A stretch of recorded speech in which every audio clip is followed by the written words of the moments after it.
Welcome back, Light and Wealth Club, to another Light and Wealth Club podcast. We have a good one for you. We have someone that I think we haven't had in over a year. The last time we had him on here, just been busy, probably with his schedule, my schedule.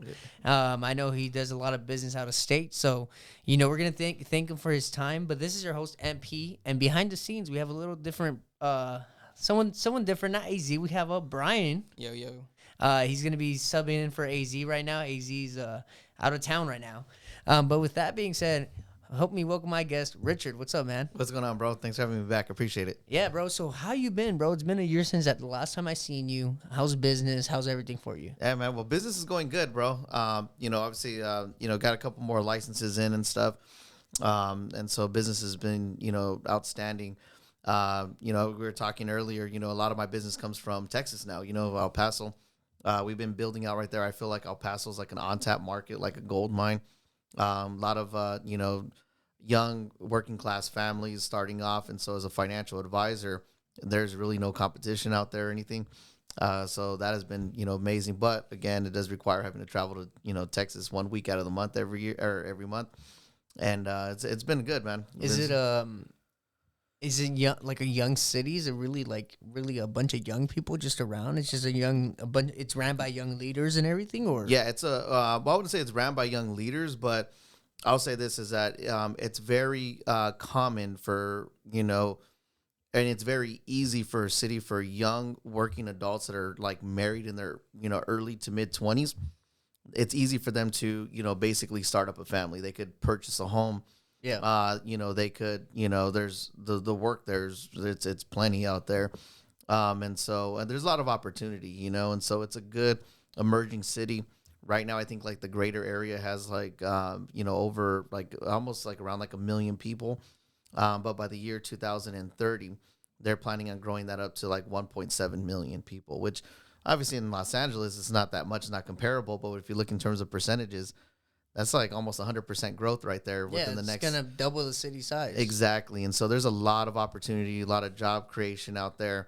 Especially for the Latino community, you know what I mean? It's, I wouldn't say like it's a lot of like, young leaders, but it's all Latino leadership out there. Are you trying to convince me to stay away from San Antonio? Nah, bro, you can go to San Antonio. It's just a whole nother vibe in El Paso, bro. El Paso's pretty left, unfortunately. Yeah. It's one of the left-leaning cities of Texas. Sorry for the interruption. Make sure you guys are subscribed. Help us spread entrepreneurship to our Latino community and change the generational curses that we have in the United States. With that being said, I'd like to thank our sponsors for the month of April. First and foremost, I'd like to thank Linaje Jewlery. Mi compa Juan de Linaje is going to give you 20% off. Yes, 20% off with discount code LWC. Yes, discount code LWC. So head over to linajejewelry.com and go buy your gold products there. Beautiful, beautiful Mexican jewelry. I also like to thank Kevin from Certified Taxes. He is my personal CPA, saves me thousands of dollars on taxes. And I've said, I've paid nothing in taxes before, thanks to him. So make sure you guys schedule a consultation with Kevin over at CertifiedTaxesLLC.com. He'll take care of you, your business, and your employees. Again, take care of you, your business, and your employees. Get it all. Get the whole package, man. He's on my payroll. I really recommend it for you. And I also like to thank Oscar Martinez, my buddy over there. He runs a Discord channel called the Wholesale Trappers. He's going to teach you everything about Amazon FBA. He is a proven 7-figure seller. He is very transparent. He'll answer any questions, very real. So, go check him out. Hit him up. All his social medias are all in our description. Make sure to go hit him up. Ask him about Amazon FBA if you are interested. Last but not least, I'd like to thank Bricks and Mansions.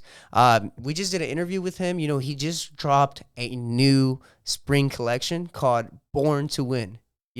Hey, I'm born to win.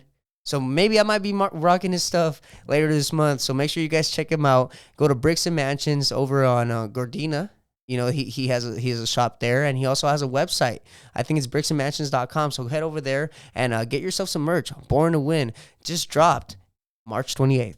I don't really know, bro. Like, to be honest with you, because I mean, you're gonna see Trump stuff everywhere, bro. Like, I'm just around asking because you know Yeah. I do see that in there are policies with crime and stuff. Oh, You okay. know, I've seen some of the issues they have over there. Well, I'm not too familiar with their politics or anything out there. You know, like I'm just there for like the business climate right now. He's like, bro, I'm just there to get paid. Yeah, exactly, bro. I just know. No, I'm just since we're both into politics, that's why I Yeah. mentioned that just to see if you know anything about over there. You know, Well, just from talking to people, I would say it's a very conservative city. You know, talking to people, I have, unless you're around like the college, but even like the college kids, man, like it's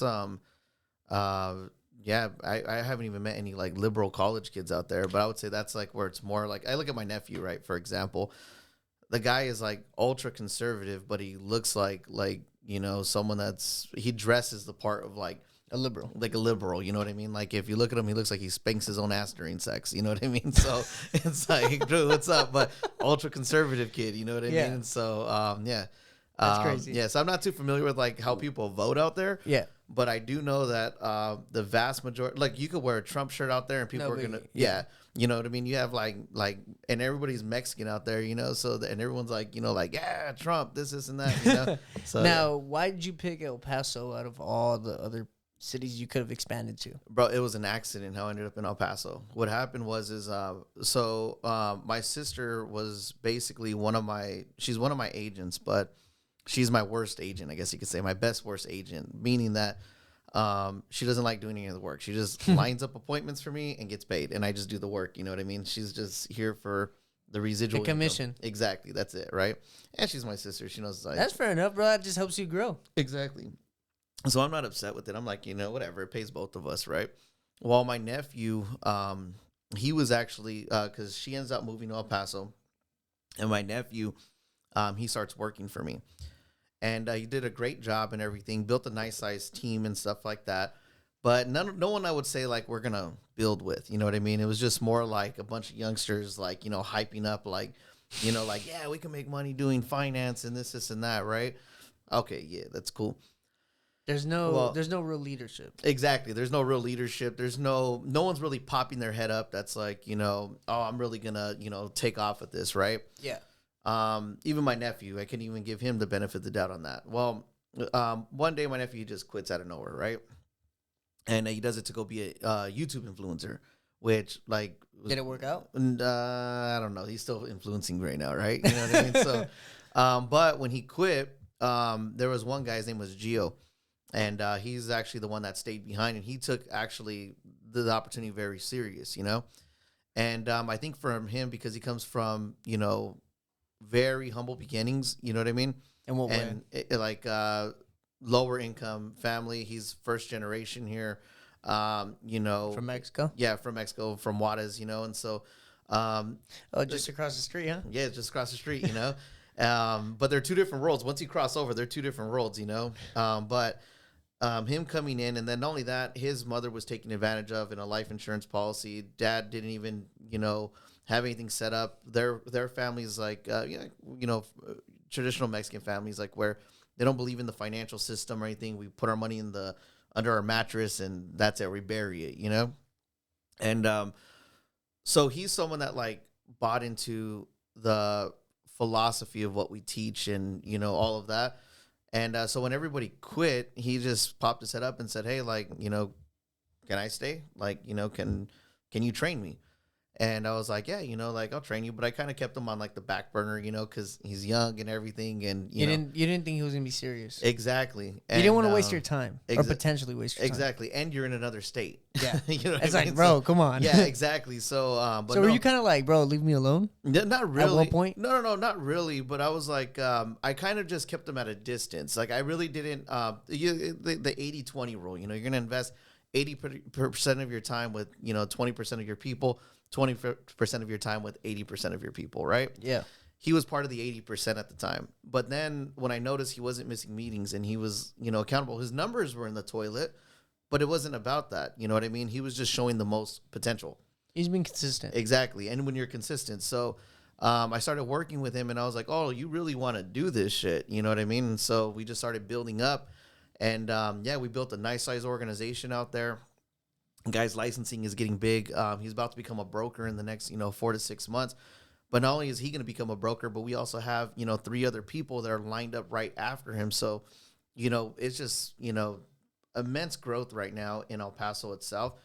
But when I went out there and for the first time, I went there as a kid and as a young adult, but now I'm going there for business reasons, not just, I'm here to visit family, You're there for money.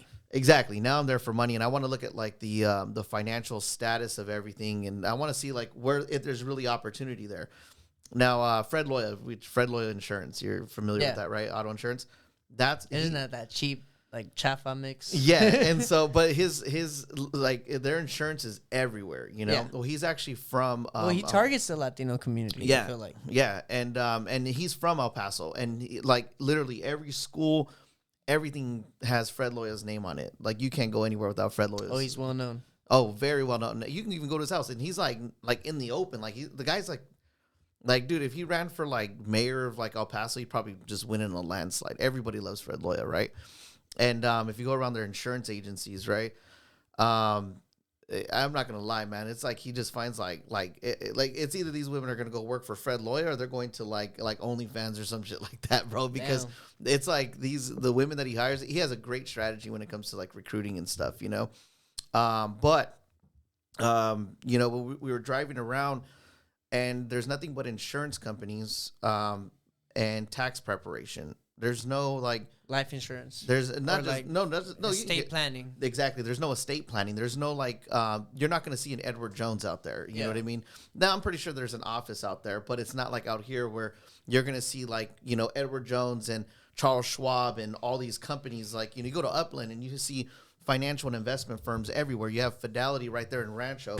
Or like even Torrance, bro. Right here you have Charles Schwab, Fidelity. You have all that on one street. Exactly. Literally one street. Exactly. All on one street, In El Paso, there's none of that There's out there. no Wall Street, you could say. Exactly. And then when I'm starting to meet with people, right?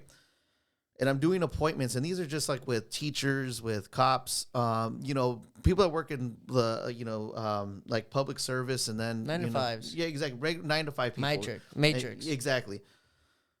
None of them have any investment strategy. Wow. It's like I invest into my, my teacher savings plan, or I invest into whatever the police department has or the truck company has a 401k, and you ask, well, let's open it up, see what we're in. Target date funds, money market. Target date funds, money market. Now, there's nothing wrong with those things, but if you're setting up long-term retirement and you're in your 20s or in your 30s, you ain't getting no growth off of that. You know what I mean? Like a money market's not there for growth, But there's no actual investment strategy for these people. And that's when I started like saying that this is a gold mine. You have over 1 million people that live in the greater El Paso area. The size of the city is going to more than double, okay, in the next, 6 years. You want to more than double the size. And they're really building right now a lot, right? You have a lot of people from California coming in they're selling their homes, they're buying them cash, and they have a good reserve amount of money. Like, it's very usual where I get people now, like, hey, Rich, we own our house free and clear. They're in their 30s, and we have an extra $200,000 to invest. What can we do? And we roll them into a nice portfolio and everything, get them moving. What licenses? I'm sorry to interrupt, but what licenses would I need to become a financial advisor? So you need to get. I just would want to manage, let's say I want to do private equity. Yeah. I just want to manage people I know. Let's say I get you and I get just a group of people and I'm like, hey, this is my strategy. You guys down for it? Let's do it, or what? Yeah. What kind of licenses would I need? So you have to get a series of licenses, but you will get your Series 6, your 63. That'll get you into mutual funds. Your 26, which will make you a principal, right? Have your own office, brokerage. And then your 65. The 65 is your financial advisor license. Ooh, okay. That's where you could actually tell people, I am a licensed financial advisor. Before you have that, you can't tell people advisor. You'll get in trouble for that. Yeah, I'm gonna need to get that, bro, because I would like to manage. I like to get into private equity just in general. I think private equity for me would be a great venture for me to roll into, bro, and mostly with what I'm building on here. Yeah, finance to me, man. It's a fun industry. Going from it's easy. Yeah, exactly, bro. I'm a college dropout, bro, and I knew about, bro. I only dropped out because I was literally doing my own taxes at the age of 18. Yeah. Literally, bro, I was doing all that. Don't get me wrong. I probably messed up, But like the next year I did it a little bit better. The next year I did it a little bit better. The next year I used a CPA. Yeah, You know what I'm saying? So then you got smart. yeah, then I got some really smart. I mean, but at the end of the day, I understand the system and I understand how it works. You know what I'm saying? At the end of the day, it doesn't compare to someone that does it 24/7 like Kobe. Right. So I would rather have a CPA now. Yeah. But with that being said, man, so El Paso is just a great market for you. It's growing exponentially. Yeah. What other markets are you looking forward to in maybe Texas or California to other expanding more? Well, right now the focus is in El Paso, but I would say like new emerging cities, wherever like people are migrating to, even like San Antonio, like Houston. Yeah, I want to live in San Antonio. I would say that a big market too, like just if I'm looking at El Paso, right? That's where the number one source of my income comes from. But the city that's right outside of it is going to be in Houston. Houston is like, I don't know where the hell people, but it's like, it's a different culture. I'll say that. Like, I feel like Houston kind of has, if you're Latino, right? It's like cool to have money. Like, it's cool to have money. Yeah, like they have like. Isn't that cool anywhere? No. But they have like this, like it's unless you got to go to Houston to really get it. But it's like you'll see like people that have money and they're Latino, right? They have like big fucking fountains everywhere in front of their house. And it's like it don't even make sense to have a fountain right there. I would put a fountain. But it's like they're like you're talking about like the fountains in the driveways. Yeah, like that's hard. No, I know it's badass. You know what I mean? But it's like is this unnecessary? It's unnecessary. Yeah, exactly. So if you're like Latino, like the community out there, it's like when they just have unnecessary shit. So it's like it's like medium sized houses with mansion style stuff, but it's still a medium sized house. Exactly. It's not a mansion. Yes, if that makes sense. You know what I mean? So it's a single like Mexicans are like that. Exactly. Yeah. You know what I mean? And in Texas, it's like on steroids out there. You know what I mean? Oh damn. So in Houston, it's like that. You know, and so I think it's fucking cool. You know, like it's like a small house. It doesn't even have a U-shaped driveway, but it has a fountain. It has a big fucking fountain in it, and it's a dope ass fountain. It's like, damn, like that thing is like nice. It's probably worth the same as the house. Exactly, you know what I mean? And then they have their uncle hook it up. You know what I mean? So. That's crazy. But anyways, man. So in the past year, talk to me. What are some struggles, some roads in a bump that you've come upon in your growth, and then where do you see yourself in the next 6 months? So this last year, right, in my business, right. So in my line of work, we have, structures like hierarchies and things like that, where you have people that are, you work together, right? And they're uplines, people that override you, things like that, And even though I'm independent, I'm a broker, like I have my own office, all of that, there's still an organizational structure, right? And I think for me, that I had to learn this year, and I kind of bounced back and forth and going, with them. It was basically staying more focused on values and morals and what I think is ethically right when dealing with, clients, recruits, things like that. I think it's very easy in our line of work to be more on the numbers driven side where you're just kind of like, I like to think of it like this. You throw shit at the wall and see what sticks. You know what I mean? And it's for a lot of financial firms where it's a revolving door business. You know what I mean? Where next client.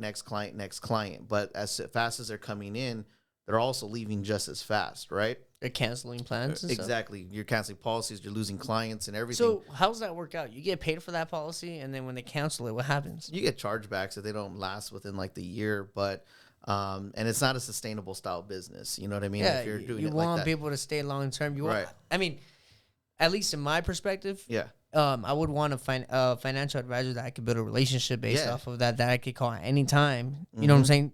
Because you're handling my money. Exactly. You know what I'm saying? There has to be some type of relationship. Exactly. And I think that's the word that I was going to get at is that there is, if for a lot of these newer financial companies that are coming out, or for people that are going into finance, whether it be in insurance or they're going into, they want to be a broker dealer, or they're going straight into financial advisory, because they're coming from a climate like, I think from social media influencing and things like that. And I think like a lot of false content that's out there too.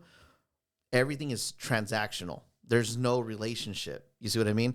And that's where I had to completely like separate, where I'm like, me personally, how I ended up in finance was I got ripped off by the industry. Yeah. And my story is, the industry just ripped off the wrong person and then fucked up and gave me a license. Like that's really my story. Yeah. So when I'm teaching people and I'm in front of somebody, I always have that intention of, okay, if I'm in front of you, I'm meeting you for the first time, I'm going to change this person's life, whether you do business with me or not. You're But gonna I'm plant a seed. Exactly. We're planting seeds because most of my market, they're not people that are, like, oh, Richard, I got like $100,000. You run into people with money and then you guide them into what to do. But 90% of my market is people that have never sat in front of a financial professional. They have no idea what the hell you're talking about. When you start talking, it's an educational exactly aspect to it. Exactly. So my thing is this: is that, and what has been very successful for me is providing educational content first, educating them on how these things work, how I maintain a great quality of business and maintain a lot of my clients. Actually, I'll say the vast majority of my clients.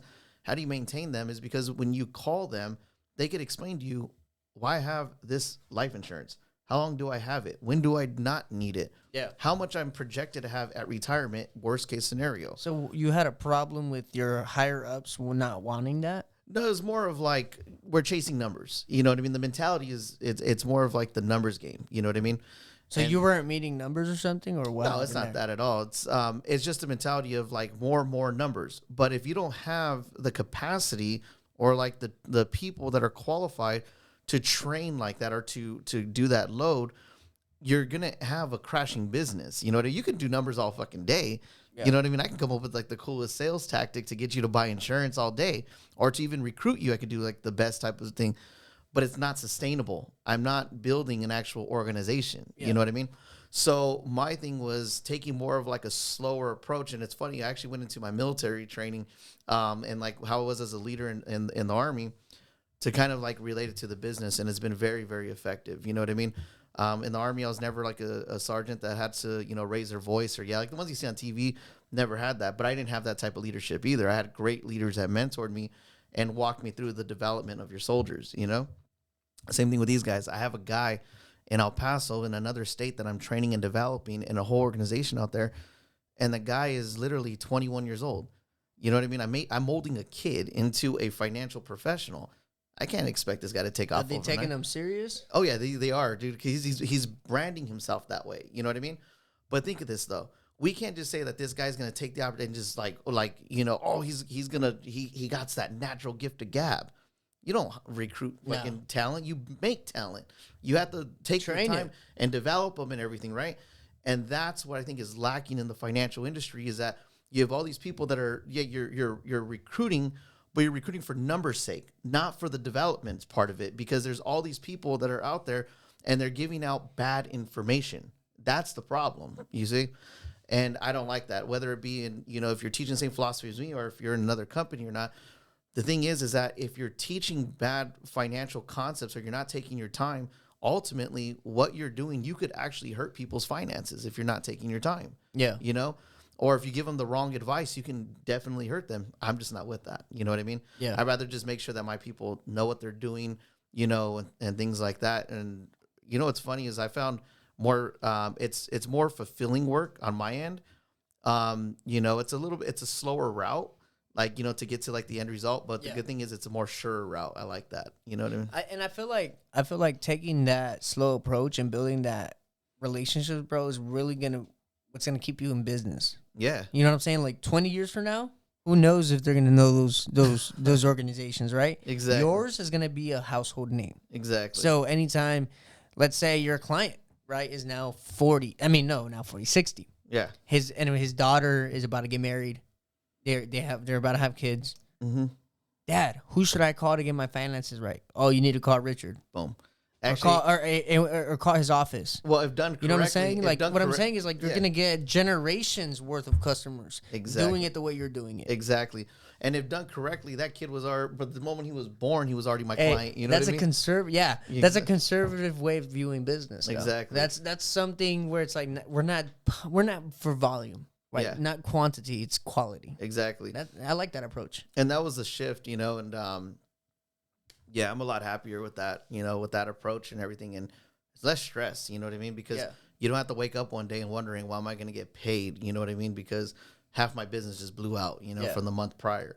You don't want to run a business like that. And I think like for a lot of people that are in this line of work, like, if you're running a business where you're constantly chasing your tail, or you're like, you feel like you're on a hamster wheel, it's time to, reevaluate your What you're doing. your business strategy, because if clients are falling off the books and everything, I mean, how do you sustain yourself? You can't do that. Long term, you can't do it. You can do it temporarily, but eventually that shit's going to catch up to you. And if your income is going like this, like a roller coaster, man, good luck to you, Yeah. Where do you see yourself in your business and yourself in the next 6 months? So the next 6 months, we'll definitely be promoting our first broker, which I'm really excited. That's with my guy Gio out there in El Paso. Very excited for him. Oh, it's the same guy. The 21-year-old is the same guy. He's going to be the first broker, dude, that I'm promoting, actually. So he's going to open his own place? office, yeah. Nice. We're just waiting on the licensing for him. That's it, man. He just has to get his 26. How do you feel about that? Knowing that you developed that, knowing that you trained that, knowing that, that's someone that came out of your camp. Bro, it's honestly like one of the best like feelings, especially coming like as a young man, at 21. Is it teaching you a little bit about like how to better your fatherhood too? Like teaching someone that's younger than you and developing them in the business realm? Yeah, kind of like, if it's relatable to like the father, in like realm too, as being a dad. But I would say this, like, for him specifically, like I said, he came in as a kid at 19. Didn't even know how to tie his shoes in finance, I like to call it. He didn't know shit. Know anything. You know what I mean? He didn't even have like business leadership structure, none of that. And I think, teaching him financial concepts and stuff like that. You understand financial philosophies. You know how markets work. You know how things do, insurances, everything. You know how all this stuff works. He can even set up a will for you if you want. Those are things that we could teach that in a matter of time. It's like this. When I was a barber, you could be the best barber in the world, but that doesn't mean you know how to run a business. For him, run a whole shop. Exactly. For him, the challenge for him and most people that are, I would say, under the age of 25 is switching from I have the talent to I also know how to run a business now. And so the hard part for him was developing that leadership skill where people are actually following him. And I think it's the ego. Yeah. Having too much of an ego and knowing how to level it out and how to balance it. Because when you have too much of an ego, you can't lead a team. Oh, fuck because no. the team will hate you. Yeah. Right? Because they're going to think you're cocky. They're going to think you're bossy. They're going to think you're demanding. Yeah. But if you lower that ego just a little bit and you show some humility and and you just, like you said, you're in the development stage where you're just helpful, you build a team. And I think that's where you're saying that he needs to find how to level that or how to manage that, right? That's actually where he's excelled at now. Oh, you know what I mean? Yeah. So that was what I was getting at, is that teaching him finance and financial concepts, and all, he picked up on that quick. That's easy. We gotta get him on the podcast then. Yeah, when definitely. he's in LA. Yeah, it'll be or when I'm in Texas. One of the two. Yeah, definitely. And but where he's now shifted and he's excelled at, because remember, I've seen this kid. He's had his team blow up 5 times on him. You know what I mean? His team blow, like everyone quit? Everyone quit like 5 times. But here's the thing about my leadership, though, right? Is it because they're not making, his team's not making money just yet and they're getting desperate or something? It's not even that, bro. It's not even that. It's because even if they're making money, it doesn't matter. If you're recruiting people for the sake of just like the money, like, like that, they're not really bought into the crusade of everything, like of what we teach. The whole organization, yeah. They're going to chase the next job opportunity. That's what I'm saying. They're not there for the culture. Right. So where he was failing at was he wasn't somebody to lead yet. You know what I mean? Or he was. It was a hype man. Right. And he was like, I can get people on board, but I can't get them to stick. I can't get them to follow. He was hyping up you could say like the opportunity. He would hype them up, get them to sign up. And then when they're in it, they're like, this was it? Yeah. Then it's like, bro, you just hyped it up. Like, right. I'm not going to do this. And then not only that, you're looking at his behavior and stuff. Yeah. What are his habits? How does he, He wasn't carrying himself correctly. Exactly. So there's a lot of factors that go into this, right? Me as a coach, my job is, I'm not going to put his business on life support and try to save his business, because then he's not going to learn shit. And then eventually he'll end up quitting because he's like, this is just a waste of time. You know what I mean? I'm not learning anything here anyway. It was a scam. Yeah, exactly. He's going to be one of those salty guys on the comments, on the reviews on Prime America. Yeah. It was a scam. Yeah. No, but and they still charged me when I wanted to quit. Exactly. No, but knowing damn well you never quit, bro. You just you were paying because you were still technically in the you know what I'm saying, in the business. Yeah. So for him though, it's like like I said, like you have an organization. I'm gonna tell him from a coaching point of view. Like I'm in the box. You're the supervisor. You're the what I'm saying. You're the coach. Exactly. So I'm looking at it from an aerial perspective, his whole organization, and so I'm seeing what he's not seeing, and I'm telling him, look, this is what you need to do. This is how you're gonna have to fix this problem. If not, these people are gonna quit. Does he take care of it? No. So it blew out. Boom. All right. Well, either you're gonna quit or you're gonna learn a lesson. Yeah. Right. So he actually ended up learning. Right. So then he does the next one, but then he makes another mistake, and it's like, okay, boom, blew out. Right. For him, though, the resiliency is what's going to make him successful. You know what I mean? He's not afraid to make mistakes or take risk, which is good. You know what I mean? It's also a downfall, too. I was the same way, too, when I was younger. Like, in my early 20s, I made less money in business than I made in business, because I was jumping on, like, the next thing. Like, yeah, let's do this. And made some money. Boom. Okay, lost it, you know? So he's kind of like in that. Like, he's ambitious. He's eager. He wants to win. He wants to do this. But he didn't at the time have a plan. He didn't have a plan. He was just running. You know what I mean? And then he ran to a wall, like pretty much, right? He hit the bus. Exactly, hit the bus. It's like, all right, get up, dude, or either that or quit. Now where he's at, he's kind of already figured those little things out. Now we just have to build up minor confidence in certain markets. So if he's sitting in front of like a judge or someone that's like a high income earner and stuff, and they're saying like, hey, well, I have $500,000 in cash. What do I do with it? He's probably going to shit his pants. You know what I mean? To this day? Right now, that's what I said as far as skill level today. You see what I mean? He's going to be like, Richard. Exactly. Guess what? I got $500,000. What do I do with this $500,000? Like, what do I tell him? Like, fly over here. So he's going to be very dependent on me right now.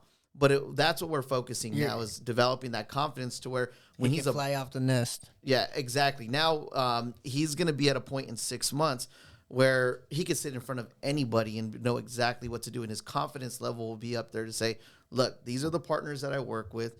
These are the organizations that I have that are backing me up. Let me see like what you have right now, and let me develop you a financial strategy.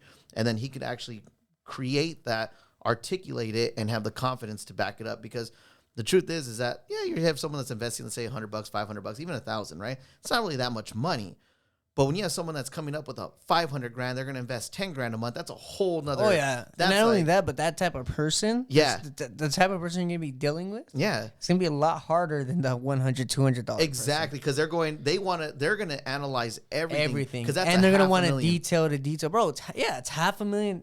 Yeah. Yeah. It's $500,000, bro. And so that's what I'm saying. It's a lot of money on the table. So for him, he has to build that confidence now. I'm very confident like the next 6 months he's going to be getting it. Him and the other 3 guys that are following in his footsteps right now. So he's your investment right now. Yeah, I would say he's the most solid investment that I have right now in my team. Everybody else right now, what's going on in California though? California is a very tough market, man, because like here, I think if I'm being honest, like in California, too saturated. It's not saturated because we have less than 1% of the market, man. Like there's so much money in this industry. As long as people are working, people are dying, you can make money in insurance. And you know what I mean? Yeah. So there's money everywhere. It's value. You know what I mean? Like, do you add value to your people? Your financial scorecard will tell you if you're adding value to people or not. But in California, the culture that's different compared to Texas is that there's a different type of work ethic in Texas than there is in California. What way? Like people in Texas slow-paced? They're more, it's not slower-paced. They're more, I guess you could say like they're more dedicated to their work. You know what I mean? Like it's more prideful. Yeah, it's like they have pride in work and everything like that. They're not going to blow smoke up your ass. You know what I mean? They say they're going to do something, they're going to do it. In California, you have people that are running an hour late. Yeah, and then only that, like it's just bad culture. I guess you could say work ethic. Now, is that everybody? No, I'm going to assume that the vast majority of people in California know good work ethic and everything. But we're talking about in my line of work and doing anything that's self-employed. Yeah. You know what I mean? Some people don't take it serious. Yeah, and not only that, remember, when you're self-employed, the benefit of it is you're your own boss. But the worst part about it is you're your own boss. And so if you have bad habits, You're your worst enemy. exactly, you see, and then it's my fault that why you ain't making no fucking money. And it's like, dude, you haven't even showed up to a fucking meeting. In reality, it was your own fault. Exactly. You know what I mean? Like you've been with me in license for like 5 months and you still need me to do your fucking appointments. Like that's your fault for not, like taking the initiative and learning these things, Texas is a little bit different. I could tell these guys to read something or do whatever. And they're going to do it. They follow through and they're like, hey, and they're asking questions. They're very interactive. They actually are pursuing an actual career. In California, a lot of people are just pursuing the next thing that's going to make them an extra $1,000 or $2,000 a month. You see what I mean? And I think it's because we're opportunists. Exactly. There you go. It's opportunists right there.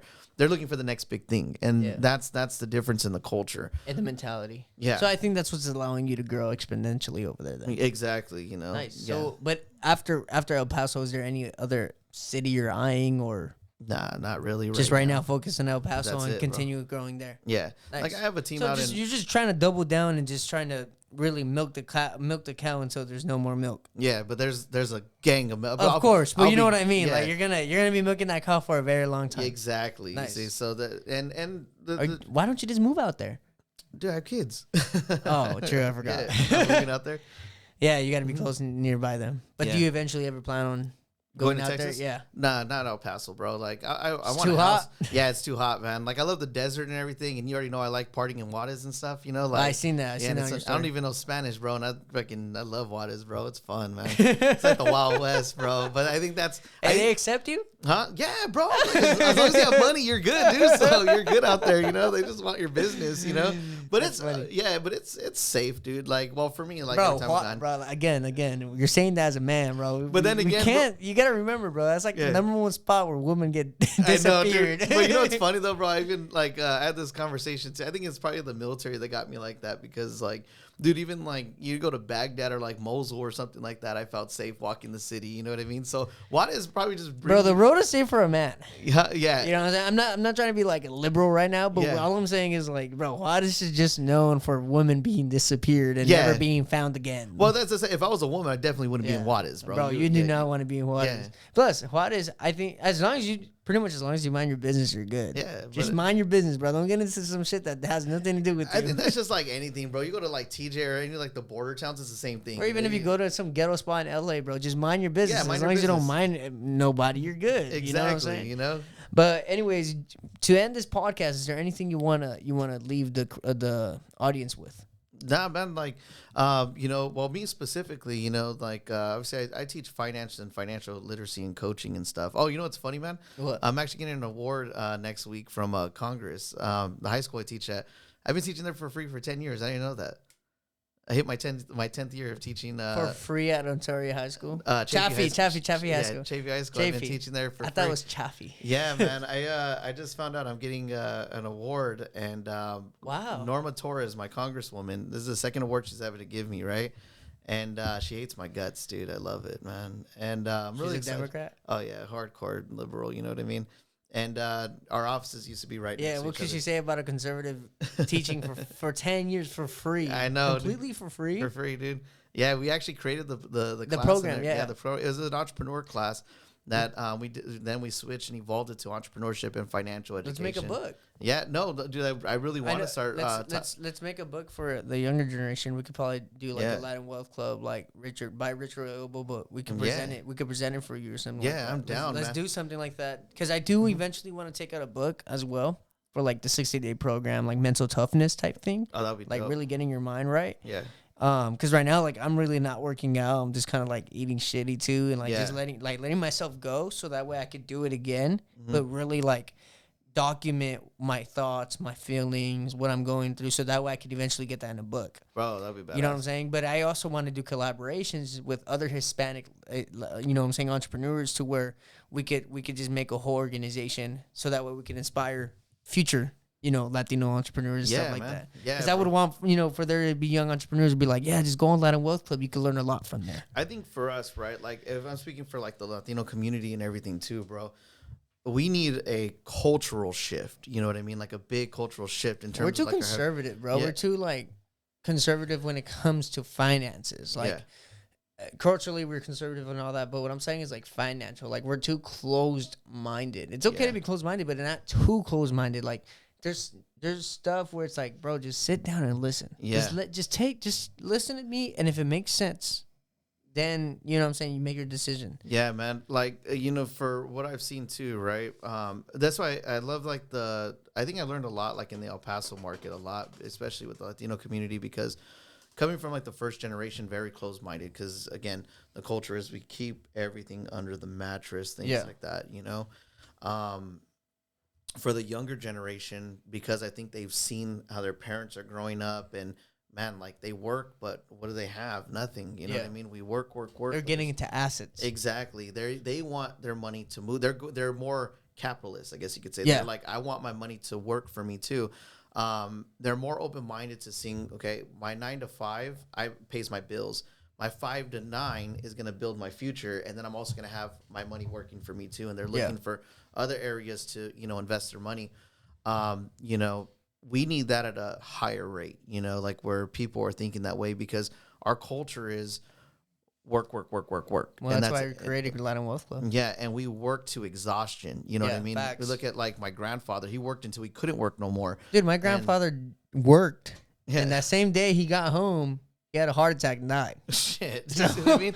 the day he died, he had just finished work. Hey, at least he finished his shift, though. He finished his shift, he got his check, Be a man, go to work. Yeah, and that's what we're seeing, is that it's just work, and work to exhaust you. Work till the day you die, and then what do you have to show for it? Just a house, in the neighborhood, and that's it. And there's so much more that we could be doing, Any motivational stuff that maybe you want to talk about, maybe to young Asians that they're in the industry or something that.